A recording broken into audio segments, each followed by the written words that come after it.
Assalamualaikum warahmatullahi wabarakatuh.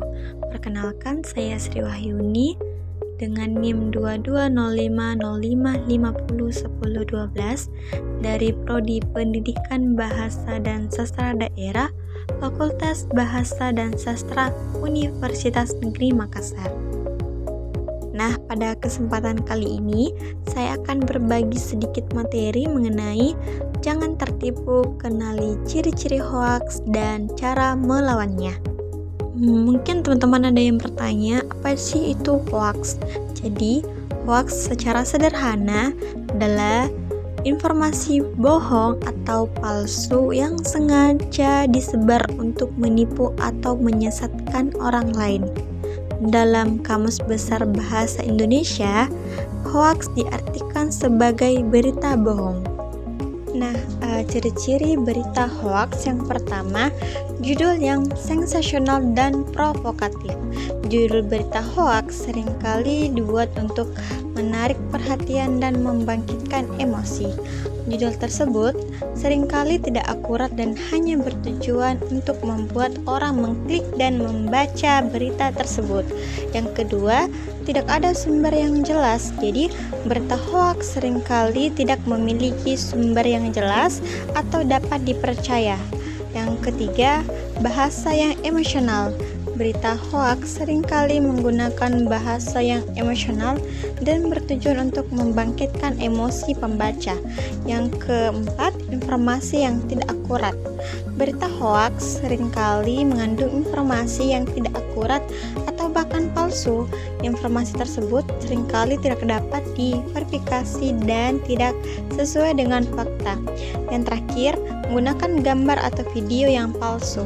Berita hoaks seringkali menggunakan gambar atau video yang palsu untuk mendukung informasi yang disajikan.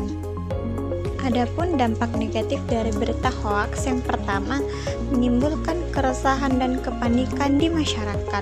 Yang kedua, merusak reputasi seseorang atau kelompok, dan yang terakhir, memicu konflik sosial.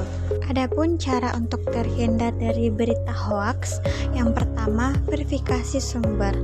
Pastikan sumber berita yang teman-teman baca adalah sumber yang terpercaya dan memiliki reputasi yang baik. Yang kedua, periksa fakta. Periksa fakta-fakta yang disajikan dalam berita untuk memastikan bahwa informasi tersebut akurat dan tidak palsu. Yang ketiga, cari berita dari sumber lain. Cari berita dari sumber lain untuk memastikan bahwa informasi tersebut konsisten dan tidak berbeda-beda. Yang keempat, perhatikan bahasa dan gaya penulisan. Perhatikan bahasa dan gaya penulisan berita. Jika berita hoaks seringkali menggunakan bahasa yang sensasional dan emosional. Yang kelima, jangan terburu-buru membagikan berita. Jadi teman-teman, jangan terburu-buru membagikan berita sebelum teman-teman memverifikasi kebenarannya. Selanjutnya, atau yang terakhir adalah laporkan berita hoaks. Teman-teman, laporkan berita hoaks kepada pihak yang berwenang seperti Otoritas Jasa Keuangan atau yang disingkat dengan OJK.